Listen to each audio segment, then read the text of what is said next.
une hérésie hein, qui court et qui est rapportée. Alors vous savez que cette théorie a un animateur hein, qui est très bonne qualité d'image. Merci Françoise. N'hésitez pas à me le dire s'il vous plaît, ça m'intéresse. Je ne suis pas forcément très bon là-dedans. Alors là, j'ai acheté du matériel, donc j'ai investi pour vous, pour avoir une bonne qualité et je suis content. Bref, Monsieur Dumouche étant l'animateur, vous le savez, de cette théorie, bon, mais il n'y a pas que lui, hein, il a également des disciples qui parlent très souvent. Et donc moi je me suis dit, bah, il faut que de temps en temps je revienne sur la question. Hein, on ne peut pas simplement... Il y a Marie-Lou qui dit waouh, waouh, waouh, je ne sais pas est-ce que c'est par rapport à la qualité d'image? Si c'est par rapport à la qualité d'image, je suis très content. Bref, donc on peut les appeler des caciques, on peut les appeler également des sbires, impeccable l'image, quel bonheur.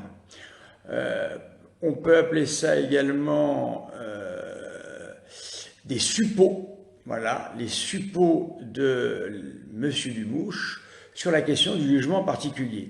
C'est une question tellement importante et qui engage tellement de choses que j'aime à y revenir. Alors, si vous en avez assez de m'entendre sur la question, vous pouvez couper le bouton, mais je crois que c'est bon tout de même d'y revenir parce que nous sommes dans une société où on est habitué, vous savez, à des espèces d'informations en continu, même si on ne regarde pas la télé, hein.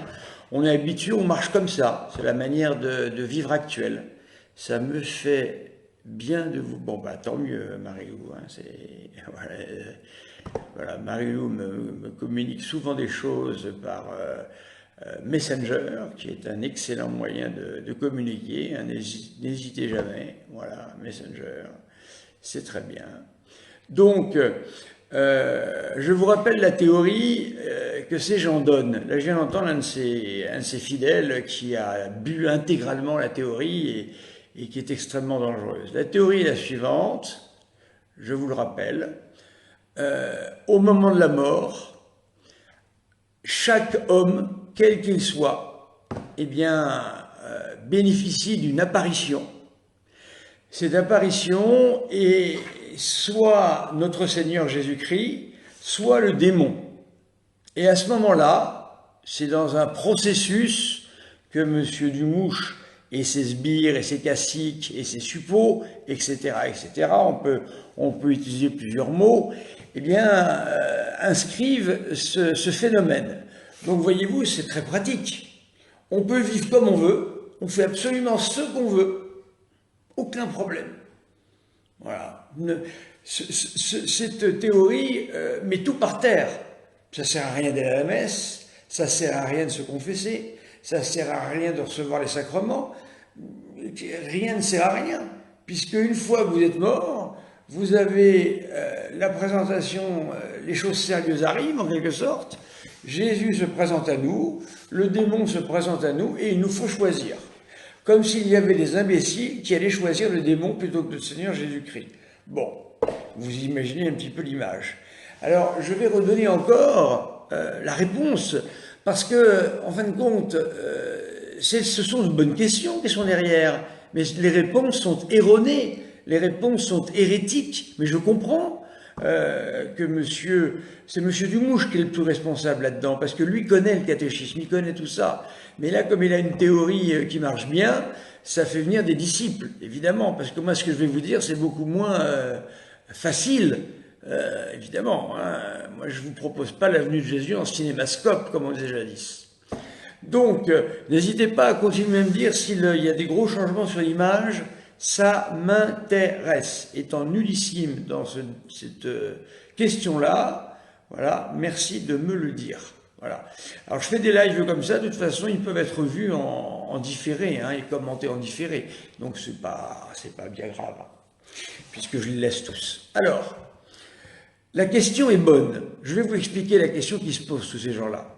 Tout est impeccable, le son aussi est meilleur. Macron et tout le gouvernement, alors en calculant c'est le démon. Ouais, je comprends pas, bon bref, je cherche pas à comprendre tout, bref. Alors, la question est bonne, parce que je ne vais pas les citer, je ne cite que M. Dumouche, parce que la personne qui vient de faire ça, ce sont en quelque sorte des, si vous voulez, des gens qui sont les victimes de ce monsieur. Voilà, donc je préfère ne pas les citer. C'est pas le but de faire ici des pougilas ou du tir au pigeon. Hein. Je me suis promené cet après-midi au bois de Boulogne en emmenant mon chien. Tiens, je vais essayer avec la nouvelle image de vous le montrer. Vous allez voir dans quel état il est. Voilà. Il est complètement KO.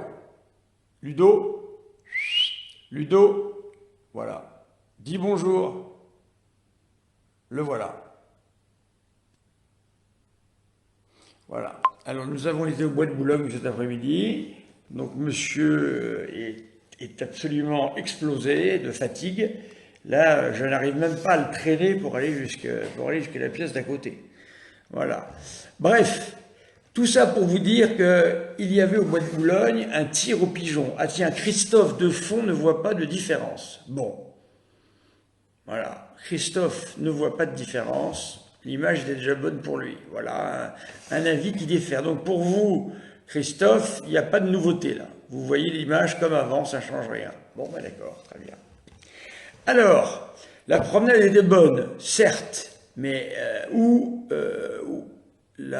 alors, Philippe me dit, la qualité d'image va de pair avec une bonne lumière. Pour le moment, c'est le cas. Oui, tout à fait, vous avez raison. Alors, Ludo est tout noir, hein. J'ai pas beaucoup l'occasion de vous le montrer, alors je vous le montre là. Ludo, voilà, dis bonjour.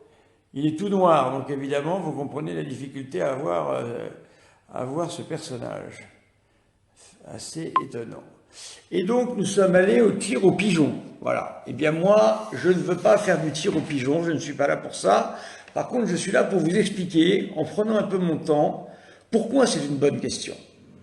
Parce qu'en fait, cette personne qui a fait cette vidéo, qui est très connue sur Internet, eh bien, a dit, il reprend à chaque fois la même chose. À chaque fois qu'il fait un live, il en parle. Donc, vous voyez ça.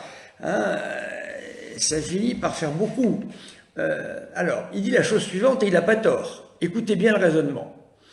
Il dit, en fin de compte, pour être sauvé, il faut être baptisé. Voilà. Or, beaucoup de gens ne sont pas baptisés. Pour être sauvé, il faut être catholique. Or, beaucoup de gens ne le sont pas. Donc, tous ces gens sont damnés. C'est terrible. Voilà. Alors, il a raison. C'est vrai que quand on se pose cette question-là, si on n'a pas la réponse, c'est terrible. Vous comprenez? Alors là, M. Dumouche arrive avec ses livres et son blablatage permanent. Voilà, pour ça que je ne veux pas faire de débat avec lui parce que on va pas s'en sortir, c'est pas possible. C'est quelqu'un qui, non, c'est pas possible, ça part dans tous les sens, il n'écoute pas, c'est pas possible. Je ne peux pas, donc je préfère vous l'expliquer à vous. Voilà, c'est mieux, j'ai décidé de ne pas faire de débat parce que ça part dans tous les sens, on n'arrivera à rien. Alors, donc, alors, il y a une question de David, une question pour moi. Jésus nous dit, j'enverrai l'esprit de vérité, vous savez ce qui doit arriver. Alors, cet esprit, c'est l'Esprit Saint, mais n'oubliez pas que l'Esprit Saint agit dans l'Église, c'est-à-dire qu'en fait, eh bien, c'est l'Église qui nous enseigne, déjà à travers les apôtres à l'époque, et maintenant ça continue, ce qui doit arriver. Pourquoi? Parce qu'on dit que l'Église a l'assistance de l'Esprit Saint. Voilà, l'Esprit Saint est là toujours pour guider l'Église dans ce qu'elle dit, etc., etc. Bonjour Alain, notre cher Alain est là. Alain est un, comment on appelle ça, c'est toujours très intéressant. Alain est un correspondant du plus grand intérêt. Il m'envoie régulièrement des choses intéressantes. Et voilà, je trouve qu'il a un très bon jugement. Donc merci Alain pour être un bon correspondant comme vous l'êtes. Tout le monde peut être correspondant, il suffit d'utiliser Messenger et puis de participer au débat, parce que, évidemment, vous comprenez quelque chose. Voilà, vous avez compris, Belinda, je n'attaque pas, il faut pas penser que c'est une affaire d'attaque personnelle.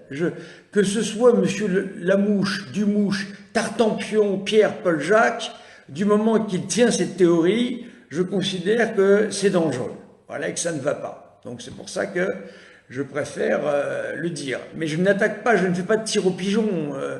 Monsieur Dumouche est là aujourd'hui, demain il n'y sera peut-être plus, ça sera un autre qui va reprendre, peu importe. Je n'ai rien contre ce monsieur, rien du tout. La seule chose que j'ai contre ce monsieur, c'est qu'il donne une doctrine qui est une hérésie, qui a déjà été condamnée.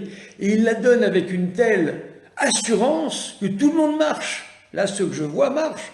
Ce monsieur-là qui fait des vidéos, eh bien, marche complètement, il le dit à chaque fois.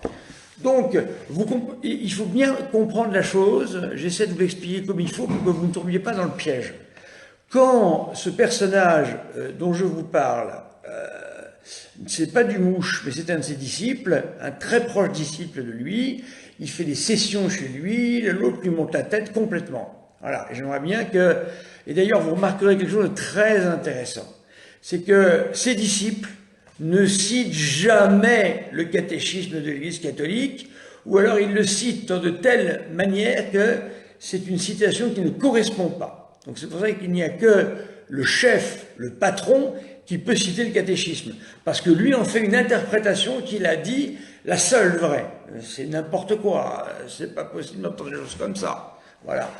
Voilà. J'ai entendu ce monsieur, encore là, un de ses disciples, qui disait dans sa vidéo, il y avait une dame qui avait fait des visions, elle voyait des anges, je ne sais quoi, il lui dit, n'allez pas voir un prêtre, hein, ça sert à rien, ça, c'est rien un prêtre. Non, enfin, mais qu'est-ce que c'est que ce discours?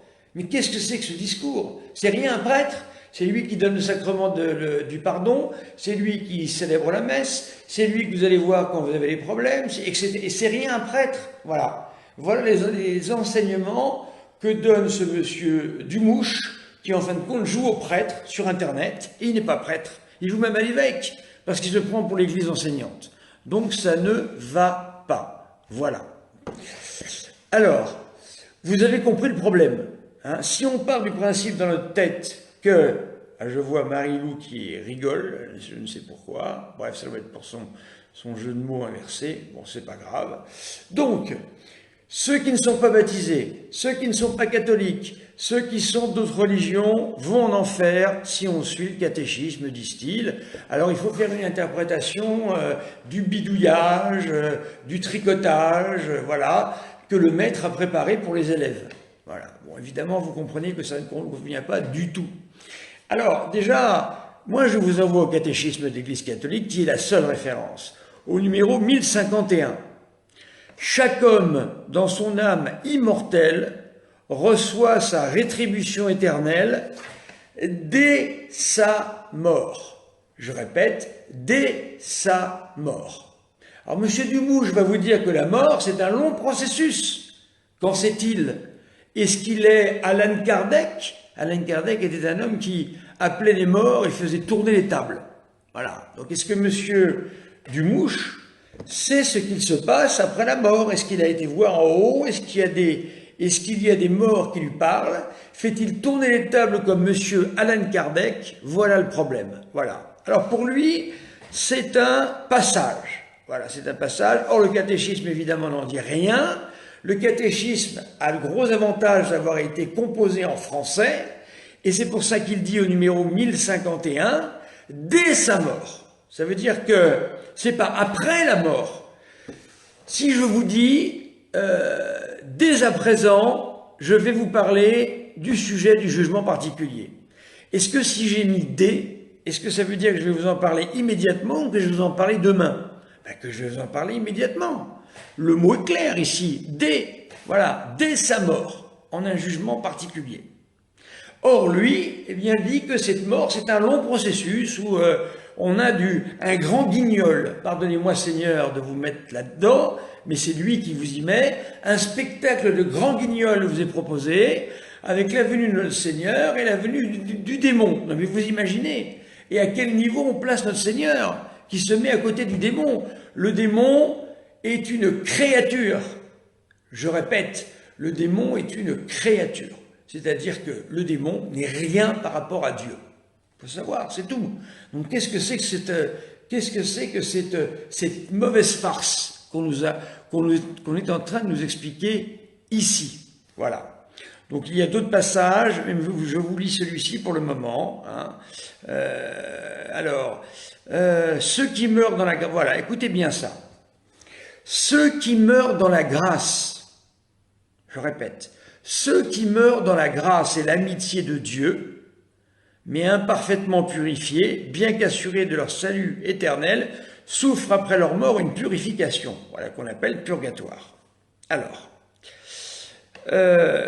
suivant l'exemple du Christ, l'Église avertit les fidèles. Si l'Église avertit les fidèles, c'est qu'il y a là quelque chose de il y a un passage particulièrement dangereux.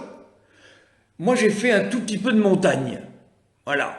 Je me suis retrouvé un jour dans une situation où c'était un petit peu difficile, et il y avait quelqu'un qui savait bien, qui connaissait bien la montagne. Il m'a dit « Attention, je vous préviens, ici c'est difficile. » Et voilà. Donc si l'Église nous prévient ici, c'est qu'il y a quelque chose à entendre. Voilà.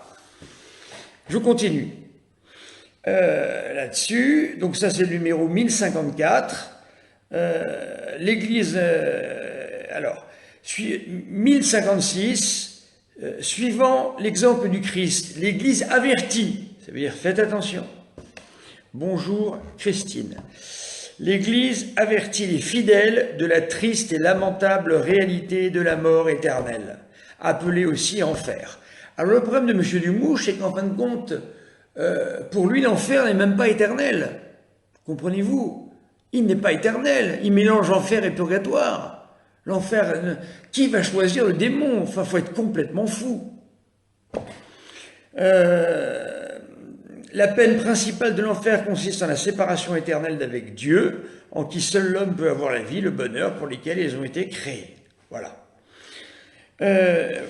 Alors, évidemment, quand on lit tout ça, on a envie d'adhérer à la théorie de M. Dumouche et de ses sbires, de ses suppôts. Le problème, c'est qu'elle n'est pas catholique. Elle n'est nulle part. D'ailleurs, il ne cite rien. Il interprète des passages dits, parce que ces gens-là, ils forment des disciples façon McDonald's, c'est-à-dire qu'en une formation rapide, le disciple sait tout. Qu'est-ce que ça veut dire?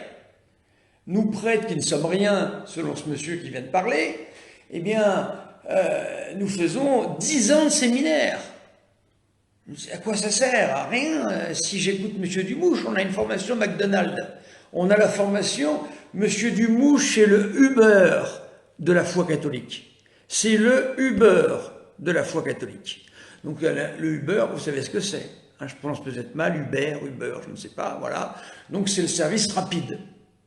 J'ai dû chercher une brique pour comprendre. Pourquoi? Je ne comprends pas. Je ne comprends pas les allusions, mais ce n'est pas grave. De Marie-Lou, qui nous dit qu'elle a cherché une brique. Pourquoi vous cherchez une brique? Bon, bref, c'est pas grave. Donc, je reprends parce que je ne veux pas me perdre dans ce que je dis. Donc, M. Dumouche est le Uber de la foi catholique. Encore une fois, je me moque du personnage. Je le prends parce qu'il est, comment dire... Alors, il y a un mot un peu savant, mais comme il se gargarise de mots savants, tous ces gens-là, je peux en donner moi aussi des mots savants. Hein. Il est une figure éponyme. Voilà, comme ça M. Dumouche sera content. Il apprend à ses disciples 3 mots savants qu'il répète, et après, ça y est, ils se prennent pour des grands théologiens. Qu'est-ce que c'est que cette catastrophe? D'où ça sort tout ça? Ce monsieur donne des diplômes reconnus par qui? Par qui ces diplômes sont-ils reconnus? Voilà la question. Alors, je continue donc. Monsieur Dumouche donne comment dire, donne un enseignement Uber, c'est-à-dire facile à assimiler et en très peu de temps on sait tout. Pas besoin de faire des années de séminaire. Moi, pour ma part, j'ai fait 12 ans de séminaire. Les jésuites jadis en faisaient 10, mais ça ne sert à rien, puisque en l'espace d'une semaine, vous savez tout avec ce monsieur. Donc il n'y a pas besoin, voyez-vous. Alors, je reprends. Et ne croyez pas que je m'intéresse à ce monsieur. Il m'est parfaitement égal.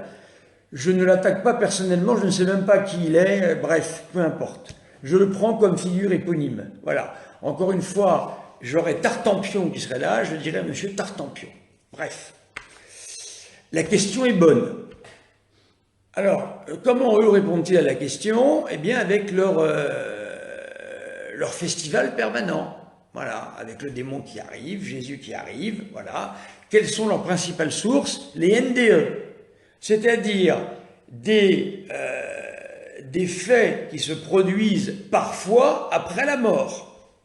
C'est-à-dire qu'il y a des gens après la mort qui ont des visions, qui voient un tunnel, dans ce tunnel ils voient une lumière, etc., etc.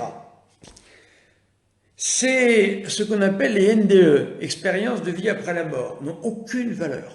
Pourquoi? Premièrement, les gens ne sont pas morts, donc ils n'ont jamais été au bout du tunnel, ils ne savent pas ce qu'il y a. Deuxièmement, il faut laisser les neurochirurgiens s'occuper de ces questions, et non pas « monsieur, je sais tout ». C'est Géo trouve tout, ce monsieur-là. Hein, Géo trouve tout. Monsieur, je sais tout. Vous lui posez n'importe quelle question, il connaît tout. Vous avez le droit de dire votre avis, mon père. C'est pas mon avis, moi, je suis en train de donner ce que dit l'Église catholique. Se prendrait toutes les vies pour comprendre. Bon, bref. Alors, donc, je reprends. Que se passe-t-il en réalité? Eh bien, je vais vous donner la solution que donne l'Église catholique. Et M. Dumouche n'en veut pas de cette solution-là, parce que toute sa maison s'effondrerait. Parce qu'il vit de ça. Il dit aux bonnes âmes, venez, je vais vous donner le salut facile, pour pas cher, approchez. Mais c'est un bonimenteur. Vous savez, comme ces gens qui vendaient des faux élixirs qui guérissaient tout jadis. C'est un bonimenteur, ce monsieur. Donc tout le monde vient. Le salut facile, on vient. Venez écouter de beaux discours.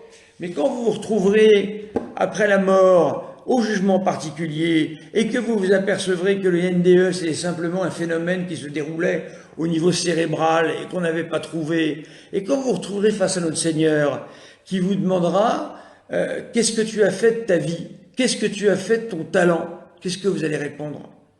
Vous allez dire, attendez, je vais chercher Monsieur Dumouche, le Huber de la foi catholique. Mais voyons, oui, un livre a été écrit, tout à fait Marie-Lou. Ce livre a été écrit par le docteur Moody, il le cite encore. Le docteur Moody, c'est des études qui datent des années 70, vous pensez si c'est à jour, hein, 70, ça fait loin. Voilà, alors je crois qu'il y a à l'heure actuelle, alors je ne sais pas si c'est Hubert Rémy, je ne sais pas, il y a un chirurgien, un neurochirurgien catholique, qui est extrêmement sérieux, qui traite de ces questions-là et qui les traite bien. Mais en tous les cas, vous ne pouvez pas, oui, tout à fait, Belinda, c'est le fonds de commerce de ce monsieur Dumouche. Hein, c'est ce qu'il vend. Il vient pour que vous puissiez entendre la bonne nouvelle, c'est-à-dire le salut facile pour tout le monde. La Sainte Vierge croyait bien que ça fait longtemps qu'elle aurait dit ça si c'était le cas. C'est pas ce qu'elle dit. Elle n'a jamais dit ça, la Sainte Vierge. Voilà. Le catéchisme ne l'a jamais dit non plus. Il était obligé de faire des montages. Ce monsieur Dumouche a dû me dire plusieurs fois, car je l'ai pris la main dans le pot de confiture, il m'a dit plusieurs fois, oui, l'Église n'a pas encore dit ça, mais ça ne va pas tarder. Enfin, mais c'était incroyable, incroyable, le toupet de ce garçon, voyez-vous. Alors, je vais vous donner la solution. Elle n'est pas compliquée, la solution. Je vais vous la donner, c'est celle de l'Église. Il existe plusieurs sortes de grâces. La grâce, c'est un don particulier que Dieu nous fait. D'accord? Tout homme au cours de sa vie, je répète, écoutez bien ce que je dis, c'est la solution. Cette petite partie-là, si vous l'avez, toute la maison du mouche s'effondre. Donc écoutez-moi bien. Et c'est l'Église qui en parle, c'est pas moi. Je répète, oui, il fait du commerce avec la foi, c'est quasiment pas loin de la simonie. Hein. Je reprends. La grâce est un don que Dieu nous donne, qu'il donne aux hommes. Il existe deux sortes de grâces principales. Je ne parle pas de toutes les grâces, il y en a plein d'autres. Il existe ce que l'on appelle la grâce, je ne sais pas si c'est un sorcier, c'est un bonimenteur. Il existe une grâce qu'on appelle la grâce suffisante. Ça veut dire que le bon Dieu visite tous les hommes au cours de leur vie, en leur donnant ce que l'on appelle la grâce suffisante. Ce que je vous dis, ça vient ça vient d'un concile.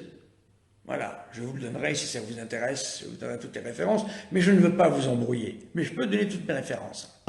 Donc je répète, tous les hommes, quels qu'ils soient musulmans, qu'ils soient païens, qu'ils soient athées, qu'ils soient... aucune importance.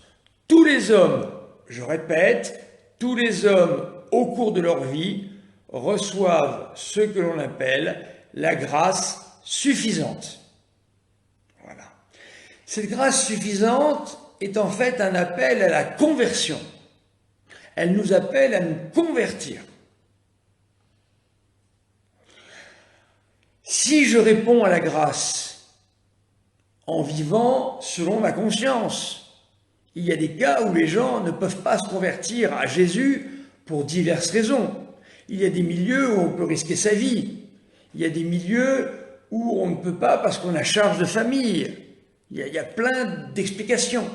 Donc le bon Dieu nous donne ce que l'on appelle la grâce suffisante. Cette grâce suffisante nous est donnée, et quand cette grâce nous est donnée, si nous la recevons, si nous y participons, je vais prendre les mots exacts, si nous collaborons et coopérons à la grâce suffisante, cette grâce devient efficace et devient une grâce de salut.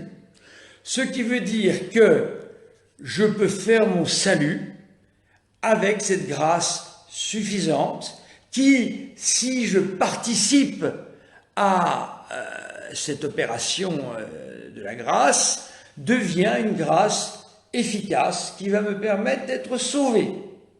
Voilà. C'est tout.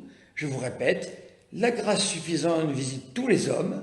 Donc il n'y a pas besoin de dire « Ah mais que vont devenir les musulmans ? Ah mais que vont devenir les athées ? Ah mais que vont devenir... » Grâce suffisante. Même les musulmans reçoivent la grâce suffisante. Même les bouddhistes reçoivent la grâce suffisante. Même les juifs reçoivent la grâce suffisante. Tout le monde la reçoit. Il n'y a pas besoin d'être baptisé pour la recevoir. On la reçoit. Ensuite, tout dépend de la manière dont on y répond. Mais tout cela est caché. Tout cela est secret.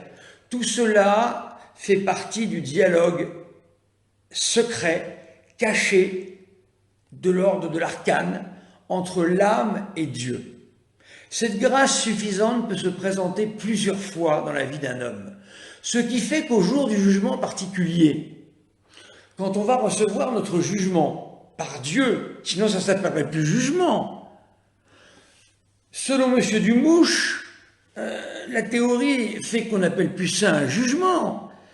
On fait de Jésus un VRP, un représentant de commerce, qui vient nous vendre son article. Mais qu'est-ce que c'est que ça? C'est un blasphème quasiment, cette théorie. C'est un blasphème. Comment notre Seigneur peut venir faire de là? Ah ben regardez ce que je vends, c'est bien, mais ça sort d'où ça? Qu'est-ce que c'est que cette histoire? Voilà. Donc, sachez que tout ça est mystérieux. Tout ça concerne la grâce individuelle et l'homme qui reçoit cette grâce. Sachez que la grâce suffisante peut passer plusieurs fois dans la vie des hommes, ce qui fait qu'elle passera un nombre suffisamment de fois, tant et si bien que le jour où nous serons jugés, nous ne pourrons pas être surpris, car le bon Dieu nous dira « Je t'ai visité à tel moment, est-ce que tu as répondu à la grâce que je t'ai donnée ?» Oui ou non. Voilà. Et là, notre Seigneur, qui sait tout, qui connaît tout, qui connaît ce qui s'est passé, qui connaît ce qui se passera, qui connaît tout ce qui aurait pu se passer mais qui ne s'est pas passé, on appelle ça les futurables. Il connaît, moi aussi je peux sortir des grands mots, hein, parce qu'ils sont spécialistes des grands mots, ces gens-là. Ils enfument les gens avec des grands mots. J'en ai entendu un tout à l'heure, je ne le répéterai pas, c'est catastrophique. Voilà, alors ils sortent des grands mots. Donc vous voyez, c'est comme ça que ça se passe. Donc ça veut dire que quand le jugement particulier arrive, qu'est-ce que c'est que la mort? La mort, c'est la séparation du corps et de l'âme. Moi, je suis prêtre. Je suis aumônier de maison de retraite. Plusieurs fois, j'ai donné dans ma vie de prêtre des sacrements des malades et j'ai vu mourir des gens. Je peux vous dire qu'au moment de la mort, c'est terminé. C'est terminé. Voilà, alors il y a Laurence qui nous dit qu'elle a eu une NDE. Alors, monsieur Mundi, le docteur Mundi, avait référencé ces NDE. Le problème, c'est que il faut comprendre une chose. Je respecte tout à fait les gens qui ont vécu une NDE, c'est vrai. Est-ce que les NDE sont un signe du ciel? Peut-être, mais je n'en sais rien. Le catéchisme ne me le dit pas. Ça ne fait même pas partie, quand vous lisez un livre sur la mystique et sur les phénomènes, mystiques, on n'a même pas ça dedans. Donc je ne sais pas. C'est un phénomène peut-être que le cerveau... mais on ne sait pas, on ne peut pas s'appuyer là-dessus pour faire des théories. Vous comprenez le problème? Voilà, c'est ça le problème. Moi aussi, j'ai vu partir des personnes en paix. Je vais voir des personnes qui réclament le sacrement, quand ils sont parfois à leur dernière heure, eh bien je donne le sacrement des malades, avec des paroles et des paroles qui en plus, il peut y avoir des litanies ou d'autres choses. Je donne ensuite la communion sous forme de viatique, et je donne ensuite ce qu'on appelle l'indulgence plénière in articulo mortis. Hein, ça servirait à quoi d'ailleurs de donner tout ça si la théorie de M. Dumouche était vraie? À quoi ça servirait? Pourquoi je me casserais la tête à donner tout ça? Ça sert à rien. Laissons les gens partir puisqu'ils vont pouvoir choisir après. Vous comprenez le problème ou pas? Est-ce que vous comprenez ce que je veux dire? Ça sert à rien tout ce que je fais. Autant arrêter. Monsieur Dumouche, allez au bout de vos théories. Ça sert à rien ce que je fais. Puisque les gens vont choisir. Donc moi j'arrive là, pourquoi je fais ça? Je fais des gestes magiques pour rien. Non, monsieur Dumouche, vous êtes un menteur, monsieur Dumouche. Vous mentez aux gens. Et un jour vous rendrez des comptes sévères là-haut. Parce que vous mentez aux gens. Vous mentez. Et vous allez conduire des gens en enfer, monsieur Dumouche. Je vous le dis. Et c'est vous qui paierez l'addition. Je vous le dis. Je vous le dis, monsieur Dumouche. Tout ce que vous faites là est très grave. Ce n'est pas dans le catéchisme, mais vous le savez, vous le dites. Et vous faites en plus des disciples. Tout ça relève d'une gravité sans nom. Il n'y aurait pas une telle pagaille dans l'Église comme c'est le cas aujourd'hui. Ça fait longtemps que vous auriez été dénoncé, je peux vous le dire. C'est un scandale ce que vous dites aux gens. Vous les entraînez dans l'erreur, vous les amenez à l'erreur. Ils n'ont même pas besoin de se convertir, ils vivent comme ils sont, il n'y a pas de problème. Je suis adultère, je continue à coucher avec autant de femmes que je veux, peu importe. Je suis fait de la fornication, peu importe, puisque je choisirai après la mort. Pourquoi je m'arrêterai? Non, non, monsieur Dumouche. La mort frappe au moment où le bon Dieu décide qu'elle frappe. C'est comme ça la vie. On peut mourir à 10 ans, 15 ans, 30 ans, 100 ans. Je connais une dame qui a 106 ans. Peu importe, je ne sais pas. Et le jour où la mort tombe, c'est la séparation de l'homme et du corps. Et là, il y a le jugement particulier. Et je ne peux plus rien faire. Pour une bonne raison déjà. C'est que nous avons un corps et une âme. Comment pourrait-on faire un choix qui va engager la vie éternelle sans notre corps terrestre? Mais qu'est-ce que c'est que ça? Tous nos choix sont faits en tant qu'homme. Et qu'est-ce que c'est qu'un homme? Un homme a un corps et une âme. Vous êtes en train de nous dire qu'en fin de compte, c'est une âme qui fait un choix. C'est-à-dire que c'est un ange. Il m'a dit lui-même que nous sommes des ectoplasmes, des fantômes après la mort. Il me l'a dit. Vous vous rendez compte en qui vous mettez votre foi là? Vous vous rendez compte de ceux qui suivent tout ce truc-là? Alors monsieur Dumouche, c'est vous qui porterez le poids de tout ça. Parce qu'il y a beaucoup de pauvres gens qui vous suivent. Et vous les avez retourné la tête avec votre blabla de bonimenteur. Vous êtes comme ces gens qui, devant les grands magasins, il y avait ça jadis, vendaient des ouvre-boîtes magiques, des élixirs de remèdes miraculeux, le dernier couteau avec lequel on pouvait tout couper, enfin, etc., etc. Donc, monsieur Dumouche, je vais dire plusieurs messes pour que vous preniez conscience de la gravité de ce que vous faites. Je vais dire une neuvaine de messes pour vous, pour que vous arrêtiez de faire ça, que vous arrêtiez vos discours faux et mensongers, parce que l'addition va être sévère. Je vous rappelle une chose, écoutez-moi bien, chers amis, tous nos choix ici-bas, pécamineux ou vertueux, c'est-à-dire ceux qui nous conduisent à faire les péchés ou à la vertu, il faut que nous soyons des hommes pour le faire. C'est-à-dire qu'il faut que nous ayons notre corps. On pêche avec son corps, n'est-ce pas? Celui qui commet la fornication, d'accord, qui couche avec des gens en dehors du mariage. Il le fait avec son corps, c'est pas une âme qui fait ça, c'est son corps et son âme. Quand on fait du bien, on voit des SDF dans la rue, on va leur parler. C'est pas un ectoplasme qui vient leur parler. Qui vient leur parler? Un homme, composé d'un corps et d'une âme.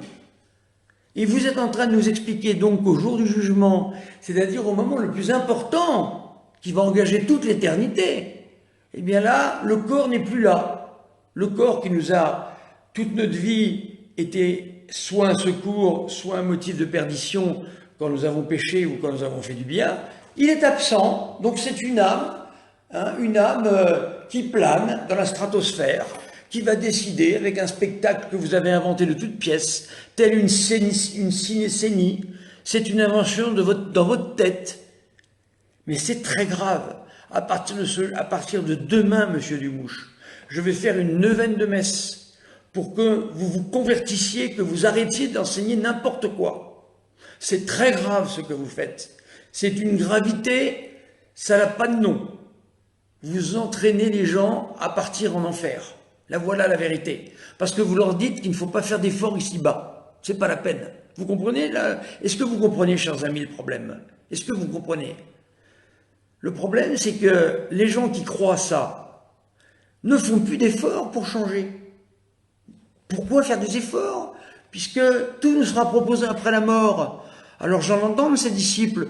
Oh, ben c'est pas grave, je suis fragile, ben je continue à pécher, c'est pas grave, pas de problème, c'est ma fragilité. Quelle fragilité? Quand on fait de la fornication, c'est de la fragilité.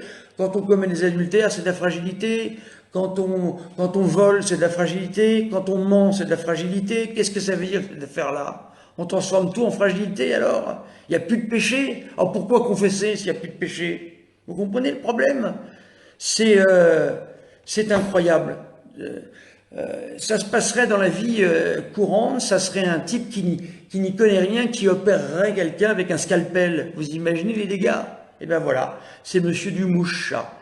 Donc monsieur Dumouche, je vais faire une neuvaine de messe pour vous, pour que vous vous convertissiez et que vous arrêtiez de raconter n'importe quoi aux gens. Car les gens vous croient, parce que vous avez, je ne sais pourquoi, un pouvoir de convaincre. Peut-être que vous auriez dû être commercial et vendre des voitures ou je ne sais quoi, mais certainement pas la foi. Donc arrêtez. Prêchez le catéchisme de l'Église catholique, rien d'autre, n'interprétez pas. Laissez au magistère ce soin d'interpréter. Vous n'avez pas interprété, vous. C'est l'Église enseignante qui interprète. C'est-à-dire les évêques qui interprètent. Voilà. Nous aidons, nous sommes auxiliaires des évêques. Donc j'ai plus de qualité pour vous que vous pour parler de ça. Mais bon, il faut arrêter. Mais bien sûr, Laurence, que Dieu est miséricordieux, ça n'enlève pas sa miséricorde. La preuve, il donne à tout homme ce que l'on appelle la grâce suffisante. Donc la miséricorde se situe là. Ça veut dire qu'en fait, les gens reçoivent, comment dire, moi-même, j'avais une chance sur 1 milliard d'arriver là où je suis, parce que j'ai reçu une grâce sanctifiante particulière. Voilà. Donc on reçoit une grâce, comme je l'ai dit, qui est une grâce suffisante, c'est l'Église qui le dit, c'est pas moi. Si je coopère à cette grâce, elle devient efficace. Et à ce moment-là, je peux faire mon salut.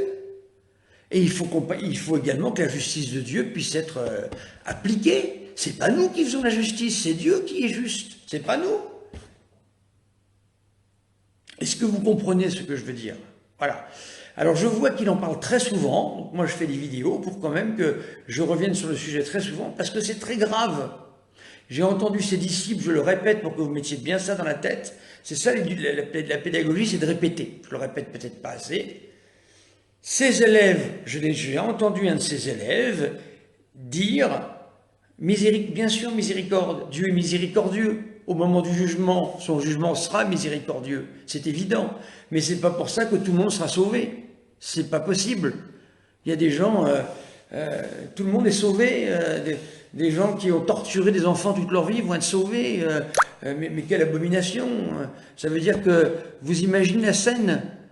Marc Dutroux va se retrouver avec ses petites victimes. Mais qu'est-ce que c'est que ce ciel? Mais qu'est-ce que c'est que ce ciel? Mais comment peut-on penser à ça?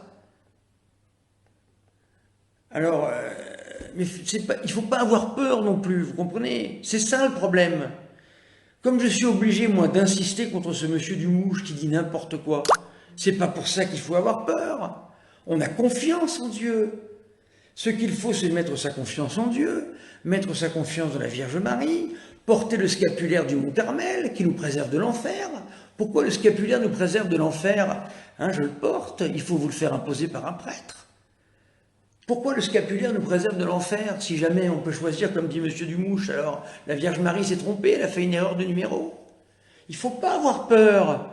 Il ne faut surtout pas avoir peur. Il faut avoir confiance en Dieu. Et une vie chrétienne normale, c'est tout.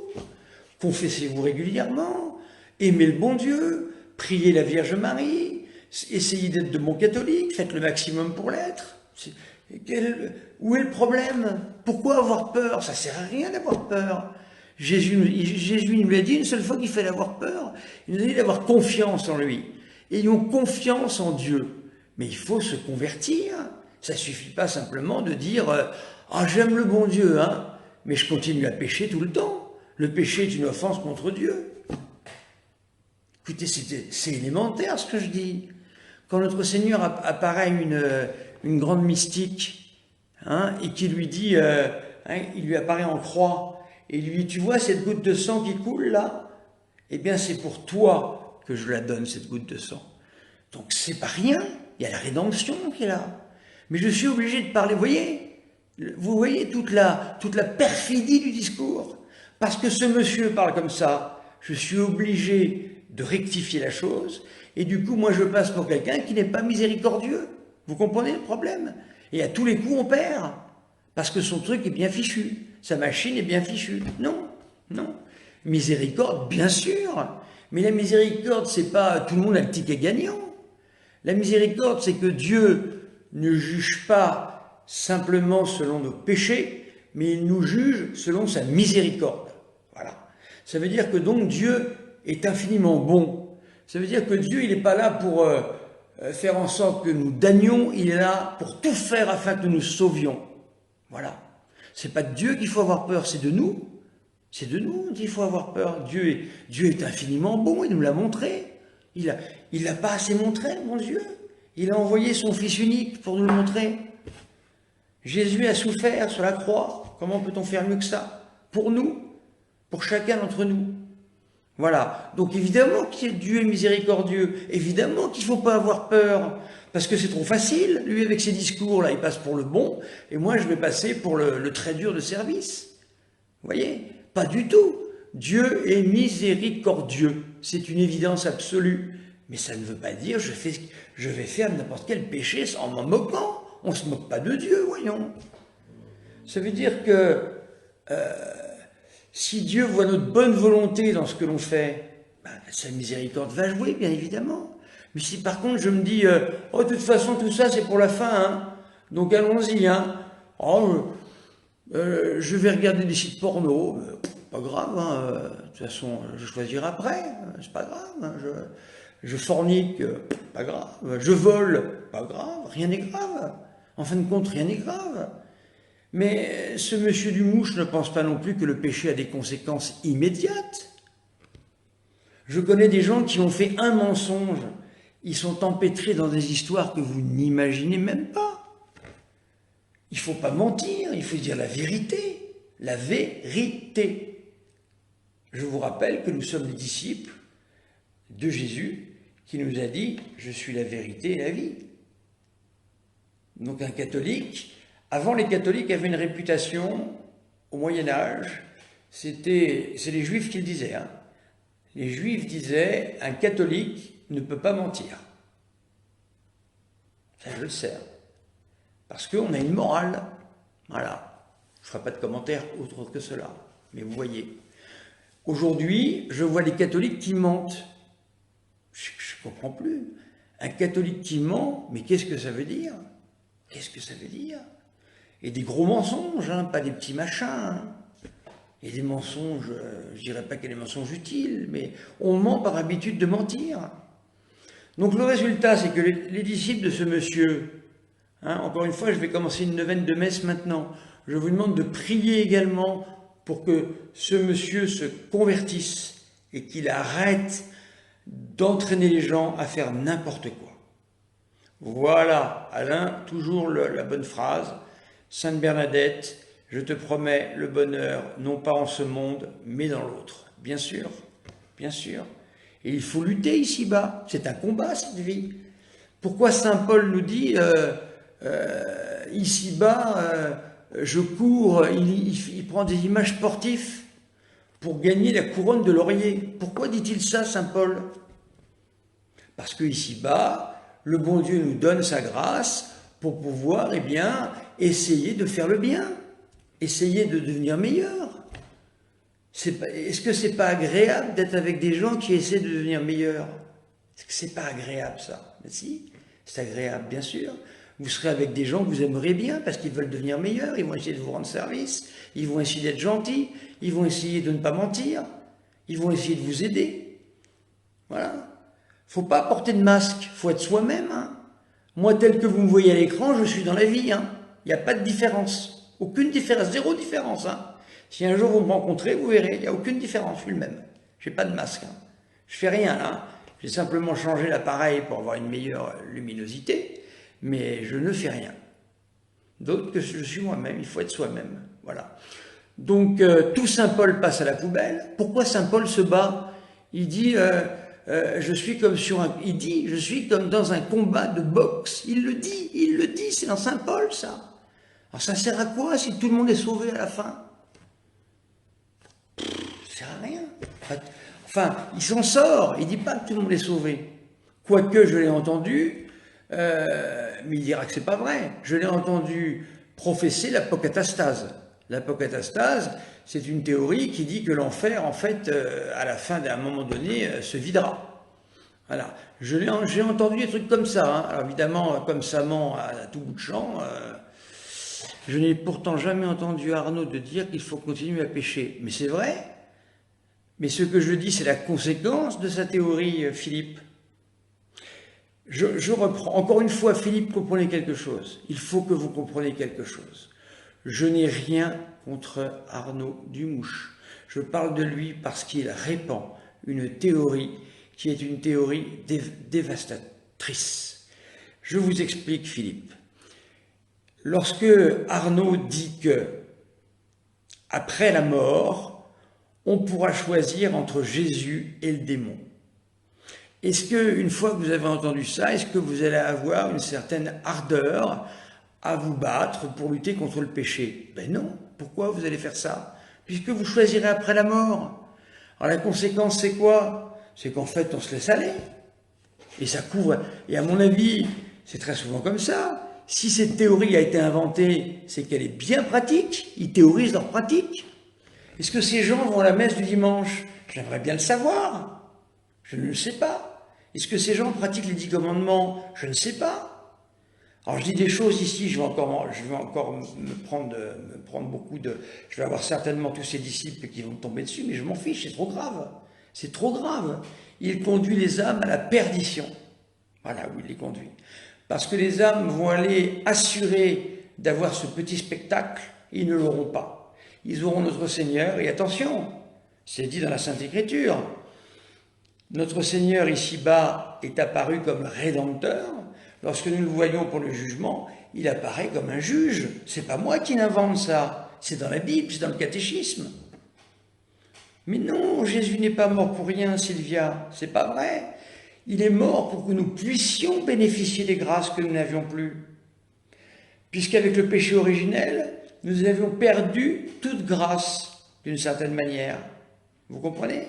Donc, lorsque Jésus meurt en croix, il va apporter la rédemption, c'est-à-dire la possibilité de se sauver. Mais il faut participer à cette rédemption. Cette rédemption ne nous tombe pas dessus, ça c'est ce que pensent les protestants. Les protestants pensent que la rédemption nous tombe dessus et on n'a rien à faire. Pas du tout. C'est le problème des œuvres. Qu'est-ce que dit saint Jacques? Tu dis que tu as la foi, montre-moi tes œuvres et je verrai si tu as la foi. Voilà. C'est pas pour ça que Jésus est mort pour rien. Bien sûr que Jésus n'est pas mort pour rien. Il est mort pour que nous ayons le salut. Il est mort pour que nous ayons la rédemption. Il est mort pour que nous ayons les grâces qui vont faire que je vais pouvoir ici-bas devenir meilleur. Et en devenant meilleur, je vais faire une expérience intérieure de paix de la conscience, très importante. Et c'est ça qui va faire que ici-bas, je vais pouvoir vivre de meilleure manière. Qu'est-ce que nous dit Philippe? Je ne suis pas d'accord avec ses propos à ce sujet. Bon, ben c'est bien. Voilà, bon. Moi, je n'ai rien contre ce monsieur, encore une fois. J'en parle parce que c'est lui qui a lancé ces propos-là. Ça serait Tartampion, je parlerais de Tartampion. Qu'est-ce que vous voulez que je fasse? Ce sera plus... Non, ça ne sera plus la même musique. Exactement, Alain. Voilà. Alors, notre Seigneur est mort pour que nous puissions être sauvés. Notre Seigneur est mort pour que nous puissions bénéficier de toutes les grâces qui nous sont nécessaires pour pouvoir faire notre salut. Mais ces grâces, il faut que nous les approprions. Il faut que nous les fassions nôtres. Pour les protestants, l'homme depuis le péché originel est pourri. C'est ça le terme, hein, c'est ce que dit Luther. Et Jésus, en mourant sur la croix, nous impute de manière extérieure ces grâces comme nous couvrant d'un manteau. C'est-à-dire qu'il couvre la pourriture que nous sommes d'un manteau. Oui, il est mort pour nos péchés, c'est vrai, mais on peut devenir meilleur, on peut s'améliorer. J'ai donné l'exemple dimanche, dans ma prédication du dimanche, ici sur Facebook, de Saint François de Sales. Saint François de Sales s'est tellement battu dans sa vie parce qu'il était extrêmement dur et colérique, il s'est tellement battu qu'il a obtenu des grâces du bon Dieu qui ont fait qu'il est devenu le saint patron de la douceur. Et bien voilà, notre Seigneur est mort pour que Saint François de Sales devienne un homme plus doux. Notre Seigneur est mort pour que le monde devienne meilleur, voyons. Pas simplement pour qu'après la mort, hop, il va y avoir une espèce de spectacle. À quoi sert la vie alors? Elle ne sert plus à rien, la vie. En fin de compte, si je regarde bien ce que fait Arnaud, il est en train de nous dire que notre salut se passe comme pour les anges. Les anges, vous savez que les anges, ils ont eu une épreuve à passer. Voilà, on ne sait pas vraiment l'épreuve, mais ils ont eu une épreuve à passer. Certains ont passé l'épreuve avec succès, si l'on peut dire. Ils ont suivi notre Seigneur, et d'autres, certains disent un nombre important, ça dépend, l'ont fait sans succès. Et ils ont suivi le démon Satan. Mais nous, c'est pas comme ça que nous fonctionnons. Comment est-ce que vous pouvez imaginer un seul instant que nous pouvons faire une action sur notre corps? Nous ne sommes pas des ectoplasmes, nous ne sommes pas des fantômes. Il nous faut notre corps pour prendre des décisions. Je vous rejoins sur le fait qu'il faut prier pour lui. Oui, je pense. Je ne lui veux pas de mal. Je préférerais qu'il soit bien tranquillement à rentrer dans le bercail de l'Église catholique et qu'il prenne ce que dit l'Église catholique. Malheureusement, aujourd'hui, l'Église est dans une telle pagaille qu'il n'y a plus d'intervention. Vous comprenez? Jadis, du temps de Saint Jean Bosco, je peux vous dire qu'il aurait été convoqué, ça aurait été vite réglé le problème. Hein. Là, maintenant, on peut dire tout et n'importe quoi. Je connais quelqu'un qui m'a donné une très bonne formule.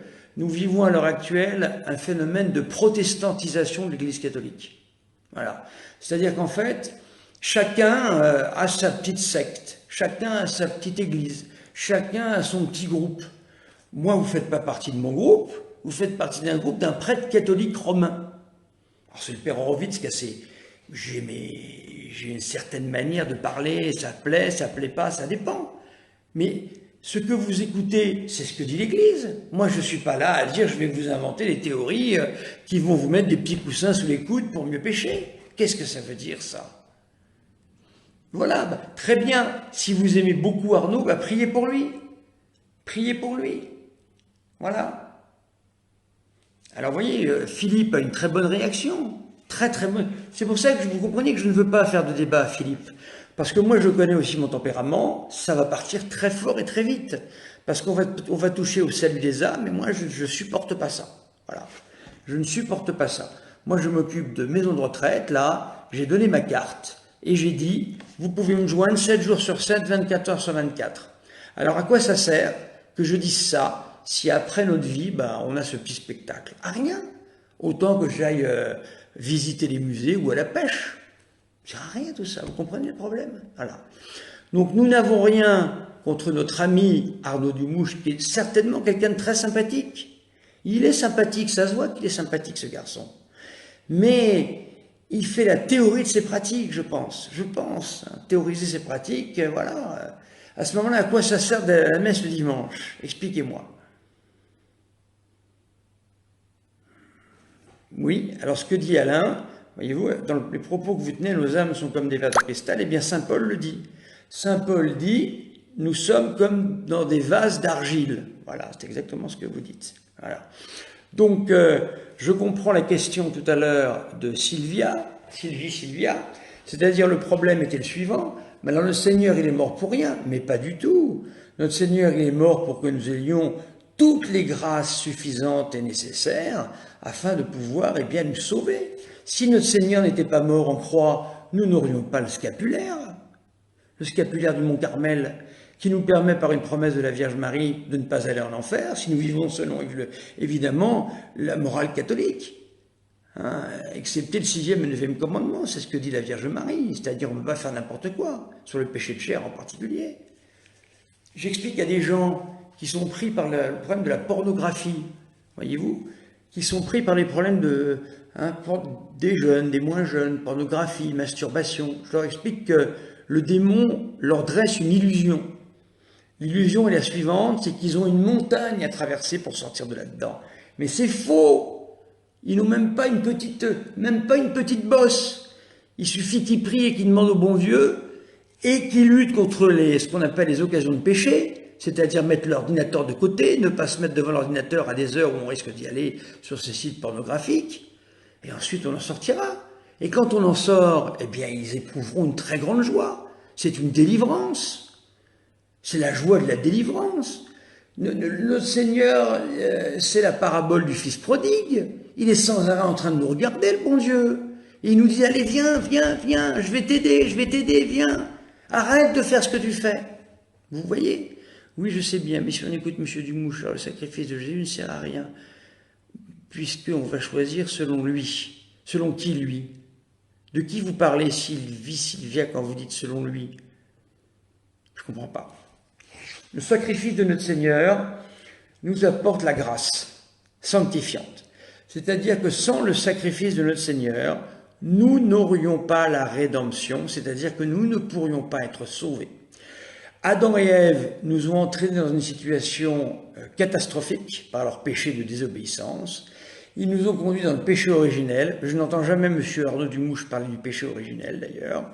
Le péché originel, quand je dis « il n'y va plus », je parle de la messe. Bon, ben voilà, il y a un problème.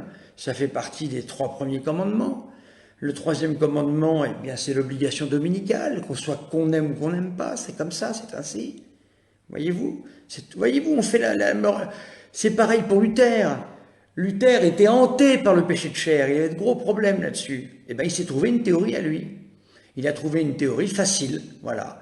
Le Seigneur, nous sommes pourris, le Seigneur nous recouvre d'un manteau qu'on appelle la rédemption, et voilà, et on est sauvé comme ça. Ben, c'est pas la morale catholique. La morale catholique, c'est que le bon Dieu nous donne toutes les grâces qu'il faut pour nous sauver, et nous ne sommes pas des pourritures. Notre âme est infiniment précieuse, et nous pouvons devenir bons, et nous pouvons même devenir des saints. Alors, je ne veux pas juger ce monsieur, je veux pas le juger, vous comprenez? Alors voilà, un type qui vient, là, je l'élimine, parce que c'est n'importe quoi, voilà. Et vous êtes quoi, vous? Alors, si les prêtres sont tous des pédophiles, vous êtes quoi, vous? Hein, il y a un médecin qui fait des saloperies, alors tous les médecins sont pareils, enfin, ça veut dire quoi, ça? Il faudrait que j'ai un modérateur sur ma page, là, parce que vraiment, c'est catastrophique. Je ne sais même pas comment enlever ce personnage. Non, mais il dit n'importe quoi. Je vais vous transcrire ce qu'il dit. J'ai été voir un médecin, pas bon le médecin, pas bon. Hein. Tous les médecins sont pourris, hein, je n'irai plus jamais. Hein. Voilà ce qu'il vous dit, ce type-là. Donc, j'aimerais bien l'enlever. Voilà, bon, écoutez, il faudrait que je prenne un modérateur quand même, parce que je ne peux pas tout faire. Hein. Bon, ce monsieur, il est là. J'enlèverai tous ses commentaires de toute façon. Nous sommes avec des amis ici. Vous connaissez tout ça. Bien sûr que c'est un troll. Donc, vous voyez ce que je veux dire sur la question Venez me le dire en face, monsieur Hayden, on va discuter, tranquillement. Parce que moi, celui qui m'a dit ça, je peux vous dire que la dernière fois, ça ne s'est pas bien passé. Voilà. Donc, j'en étais à vous dire que je n'ai rien contre ce monsieur. Arnaud, au contraire, j'ai une grande compassion pour lui. J'ai une grande, comment dire, ça c'est une grâce du bon Dieu, vous voyez, d'essayer de le voir sans s'énerver et d'essayer de comprendre qu'en fait, il a certainement des problèmes personnels dans lesquels on ne veut pas rentrer, qui font que, il s'est trouvé ça. La vie d'Arnaud était de donner des cours à des enfants, tout à fait. Depuis qu'il ne peut plus pratiquer, c'est pas facile. Bien sûr, voilà. Mais vous pouvez prendre sa défense si c'est une défense amicale, Philippe. Ça veut dire que vous pouvez défendre, si c'est un ami, défendez-le. Mais ce que je vous demande simplement, ne défendez pas sa thèse, c'est tout. Mais Arnaud, ce monsieur est une victime, je ne sais pas. Ceux qui suivent ses cours sont des victimes. Lui, je ne sais pas. Ce troll PRD est une victime. Peut-être, je ne sais pas. Peut-être, je ne connais pas ce monsieur. Enfin, on ne dit pas des choses comme ça, je suis navré, c'est n'importe quoi. Il ne me le dirait pas en face. Il y en a un qui l'a dit en face une fois, croyez bien que j'ai été le voir. Voilà. Et il s'en souvient aujourd'hui. Bref. Je disais donc que il est pris, il a fait une théorie de sa pratique, c'est à peu près évident, effectivement. Il a dû vivre une très grande... c'est public, donc je ne dévoile rien. Il a dû vivre un très grand choc quand il a perdu son emploi auquel il tenait beaucoup, parce que je crois qu'il était très entouré là-bas par les jeunes. Ça ne m'étonne pas, parce qu'il a une manière de parler, une manière de faire. Il aurait la foi parfaitement catholique, mais ce serait formidable, parce qu'il a voilà, si c'est votre ami, vous pouvez le défendre, mais ne défendez pas ses thèses, c'est tout. C'est pas lui rendre service que de défendre ses thèses, Marie-Lou. Vous voyez ? Voilà, il avait un métier qui lui plaisait beaucoup et puis on lui a retiré son métier, voilà, pour des raisons apparemment qui ne sont pas bonnes. Donc je pense qu'il doit peut-être souffrir de ça, alors il a peut-être moins pratiqué. Oh là là, celui-là il me fatigue, mais bon, on ne va pas s'en occuper, je vais le supprimer, on ne va pas s'en occuper. Je le supprimerai, ne vous inquiétez pas, laissez-le poser, voilà. Ah non, je ne dirai jamais que je suis d'accord, voilà, c'est ça. On ne doit pas faire un tir au pigeon ici, voilà, c'est ce que j'ai dit. Il faut que vous compreniez ça, parce que c'est trop facile. Il ne faut pas faire des affaires de personne. Vous comprenez ? Je pense même que cet Arnaud devait être extrêmement doué pour faire le catéchisme. Il est très vivant, il trouve des bonnes histoires, ça doit être un copain sympathique. J'en doute pas de tout ça. Vous voyez, je pense que c'est un très bon type. Mais son problème, c'est vraiment cette théorie qui pollue tout, quoi. Et cette incapacité à communiquer. J'ai essayé de parler avec lui, mais c'est terrible. Et quand je le contredisais au téléphone, il me disait je vous bloque pour 3 minutes. Il posait le téléphone et il partait 3 minutes. Il parle à un prêtre comme s'il parlait à un gamin. Moi, je suis plus âgé que lui, en plus, j'ai 50 balais, je ne sais pas quel âge il a, mais il est plus jeune que moi. Je suis plus âgé que lui, je suis prêtre, et il ose me dire ça, mais il me prend pour un gamin, enfin, voyez-vous. Des pédophiles, oui, on va pas lancer les pédophiles, s'il vous plaît, ça suffit, j'en ai marre des pédophiles. Voilà, moi je me suis occupé 25 ans d'enfants, j'ai pas de problème, voilà, c'est tout. Donc vous comprenez ce que je veux dire ? Vous occupez pas de ce garçon là, c'est un troll de toute façon, on va pas s'en occuper, je l'éliminerai après, plus tard.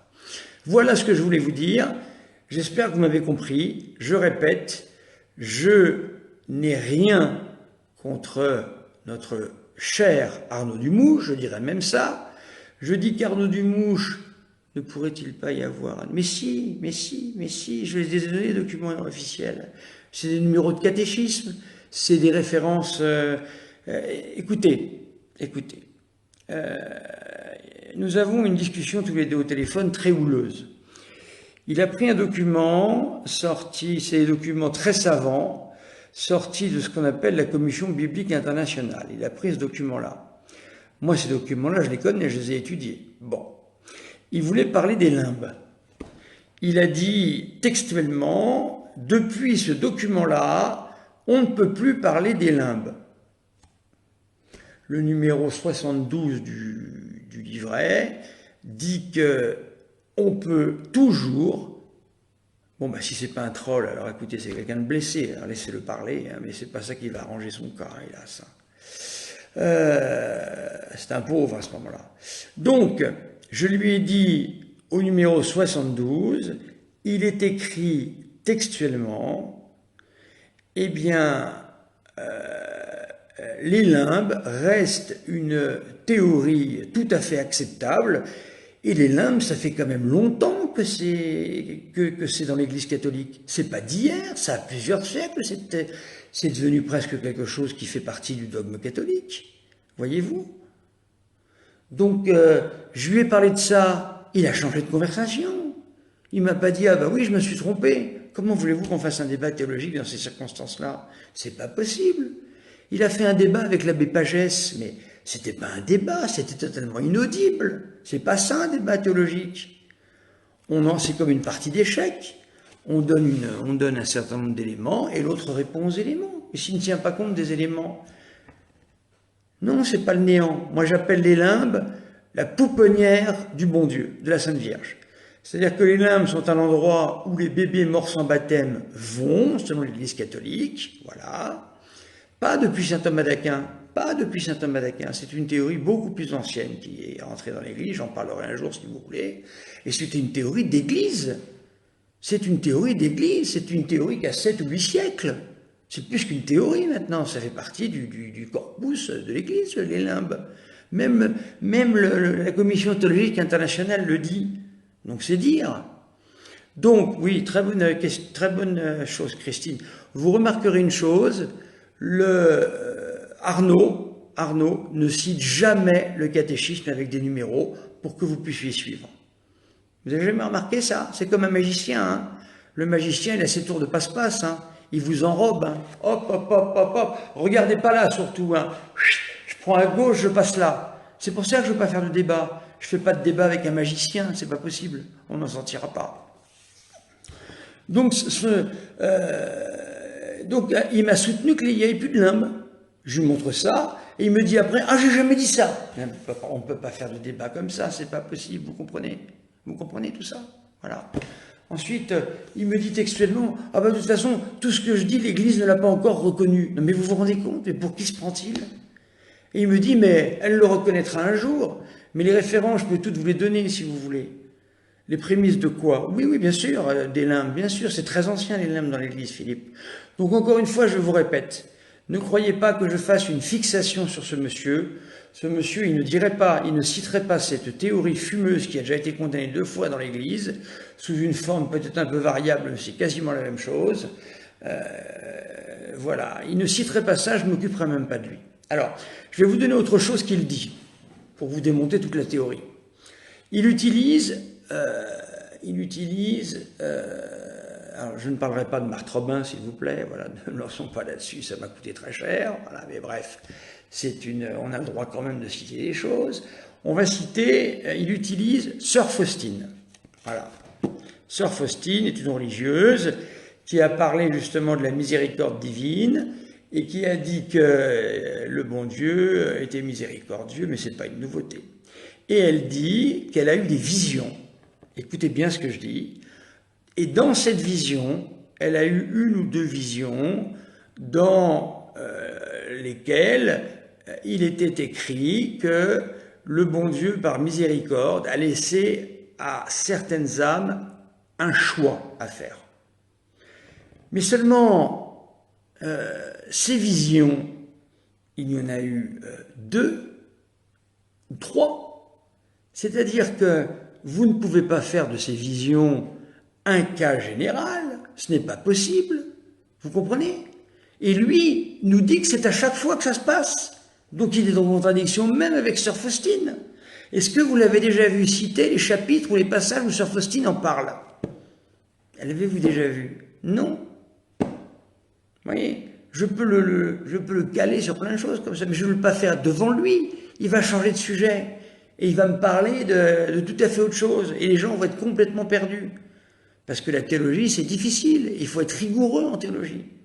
J'ai entendu un de ses disciples dire « Oh bon, la théologie, il faut que je sois rapide. Hein. » Mais qu'est-ce que ça veut dire? Mais qu'est-ce que ça veut dire? J'ai passé 13 ans de ma vie et je continue encore tous les jours à lire saint Thomas d'Aquin. Tous les jours je lis. Tous les jours je me forme. Mais qu'est-ce que ça veut dire? Mais oui, j'ai entendu un de ses disciples dire ça. Pas un n'est pareil, mais ça conduit à ça, Arnaud Dumouche. Vous voyez? Ça conduit à ça. Ça conduit à des gens qui pensent que le salut, c'est dans la poche. Non, c'est pas dans la poche. Encore une fois, je n'ai rien contre lui. Voilà. S'il veut me donner des références pour contredire ce que je dis, mais exactement des références, hein, pas n'importe quoi. Des références à ce que je lui dis. Voilà, bien sûr que c'est ardu, bien évidemment. Tous les jours, moi, je vais chercher des références, ça ne se fait pas comme ça. Donc voilà, je commence une neuvaine de messe à partir de demain. Commencez de votre côté, s'il vous plaît, une neuvaine de prière. Priez votre chapelet, priez tous les jours pour lui. Si vous êtes son ami, priez pour lui. Parce que je peux vous dire que si cette théorie continue à être donnée par M. Dumouche, ça va lui coûter très cher. Très, très, très cher, et peut-être même le salut éternel. Et je ne veux pas que M. Dumouche perde le salut éternel, et je ne veux pas que des gens perdent le salut éternel à cause de lui. Voilà. Le salut n'est pas une chose facile et dans la poche. Si vous avez été à la messe dimanche dernier, il était dit « beaucoup d'appelés, peu d'élus ». Alors on peut toujours discuter, on peut toujours parler. Elle est grande l'allée qui mène à la perdition. Je vous dis la Bible. Mais étroit est le chemin pour être sauvé. C'est pas moi qui le dis, c'est Jésus. C'est Jésus. Alors il est où ce chemin étroit selon M. Dumouche? Il est où? Jésus a des paroles en trop, mais qu'est-ce que ça veut dire? Vous comprenez? Et quand M. Dumouche ose me dire, moi j'ai des théories que l'Église n'a pas encore validées, mais elle les validera un jour. Mais vous vous rendez compte de la responsabilité que ce monsieur prend? Et ce sont les théories qui engagent le salut. Enfin voyons, c'est pas possible ça. Vous comprenez? Alors, je n'en veux pas à M. Dumouche, bien au contraire. Si je dis tout ça, c'est pour son bien, pour qu'il cesse de faire de la publicité pour une théorie qui est parfaitement hérétique. Voilà. Et que nous prions pour lui afin qu'il sorte de son enfermement, parce que si vous êtes ses amis, sortez-le de cet enfermement, chers amis. Aidez-le. Un ami, c'est fait pour aider. Vous comprenez? Souvenez-vous de Job. Job a que des mauvais amis. Il y a la lecture de Job en ce moment à la messe en semaine. Enfin, il y avait. Job, on lui prend tout, il se retrouve dans une situation épouvantable, les autres lui disent « Ah bah c'est que tu as péché contre Dieu ». Vous comprenez? C'est pas des amis, ça. Les amis, c'est ceux qui viennent vous aider quand vous êtes dans la mouise. Il est dans la mouise. Demandez-lui les références, qu'il nous donne les références. Il ne vous les donnera pas. C'est pour ça que je ne fais pas de débat. Si je fais un débat rigoureux, hein, c'est-à-dire un vrai débat de théologien, c'est-à-dire on amène toutes les sources avant, on les met sur la table. Il ne peut pas réussir, c'est pas possible. Je connais la théologie, j'ai fait que ça pendant des années et je continue encore tous les jours. Il n'est pas prêtre, il n'est pas évêque, quelles sont ses qualifications? Voilà, donc il y a énormément de bêtises et il perd des gens. Voilà, il y a des gens qui n'écouteront plus ce que je dirais parce qu'il leur a donné quelque chose de tellement facile. Alors voilà, vous voyez Sylvia, moi je ne veux pas rentrer là-dedans. Je ne veux pas. Voilà, je ne veux pas rentrer là-dedans parce que parlez-en entre vous qui êtes ses amis, moi je ne veux pas. Voilà. Je ne veux pas qu'on me dise que je veux... Voilà, Christine, elle a raison. Pourquoi est-il écrit « Il sera plus facile à un chameau d'entrer dans le trou d'une aiguille » Alors on peut trouver toutes sortes de solutions, mais il n'en reste pas moins vrai que combien de paraboles pour nous dire que c'est pas facile et qu'il y a des dangers à gauche et à droite? Combien de paraboles? Pourquoi a-t-on un ange gardien ici-bas pour nous protéger si au jour où nous allons mourir, nous pourrons avoir le choix? À quoi sert l'ange gardien? À rien. Vous comprenez? Ah pardon, excusez-moi. Excusez-moi Sylvia. Vous savez, c'est le problème d'Internet, ça. Hein. On ne sait pas, j'ai eu peur, j'ai cru que vous me parliez de sa femme à lui. Alors je me disais, non, on ne va pas, on ne va pas rentrer dans les machins. Excusez-moi. Hein, pardonnez-moi, je suis désolé, mais c'est le problème d'Internet, voyez-vous, on parle en langage, comment on appelle ça, télégraphique, hein, et c'est pas évident le langage télégraphique. Voilà, chers amis, je pense avoir été clair, hein, je crois que je suis resté quand même presque plus d'une heure avec vous là-dessus sur ce sujet. Ça me paraissait très important, voilà, et je vous redis que si vous voulez agrégé, ça veut dire quoi? Qu'est-ce qu'il a comme agrégation de quoi? D'où? C'est quoi son diplôme? Je ne sais pas. Vous savez, il y a des tas de gens qui ont des doctorats, et c'est des nullités en théologie, je peux vous le dire, hein, je peux vous le garantir. Il y a des doctorats qui sont donnés aujourd'hui. Qu'est-ce que ça veut dire, ça? Dites-moi d'où il vient le doctorat, je vous dirai s'il est sérieux. Un doctorat qui vient de l'Institut Jean-Paul II, alors oui, alors ça c'est important. L'Institut Jean-Paul II qui parlait de la famille jadis, l'ancien, pas le nouveau, hélas. Voilà. Voilà, chers amis. Bon, alors on finit avec notre ami. Alors vous n'êtes pas un troll, vous, en fait, alors là. On va tous crever du codive ou autre, ton Jésus n'existe pas, sinon il n'aurait pas de malheureux. Voilà. Vous aviez raison, ce n'est pas un troll, c'est un homme malheureux. Voilà, ben écoutez, qu'est-ce que tu veux que je te dise? Ben je peux peut-être prier pour toi quand même. Voilà. Donc, voilà, c'est pas un troll, vous voyez, l'important des fois de laisser les gens parler, vous voyez. C'est un homme qui souffre, voilà. Parce que s'il dit il y a beaucoup de malheureux, c'est que lui doit être malheureux sans doute. Voilà. Ben écoute, moi je fais ce que je peux, hein, je fais ce que je peux, mais je peux pas faire plus que ce que je peux. J'ai que 24 heures par jour, Hayden, j'ai que 24 heures par jour. Je me suis crevé à la tâche pendant 12 ans, tu vois. Alors Jésus, il n'existe pas, en tous les cas, je me suis crevé à la tâche, voilà, comme prêtre, pour que des gens soient un peu moins malheureux. Alors t'y crois pas, tu fais comme tu veux, mais je te le dis, voilà, c'est tout. Voilà, chers amis. Je pense vous avoir à peu près tout dit, mais j'y reviendrai parce qu'eux, ils reviennent tout le temps. C'est un disque qui tourne tout le temps pour que les gens s'en sortent bien ça dans la tête et fassent des dons. Il faut faire des dons en fric. Il faut faire des dons. Voilà. À bientôt, chers amis.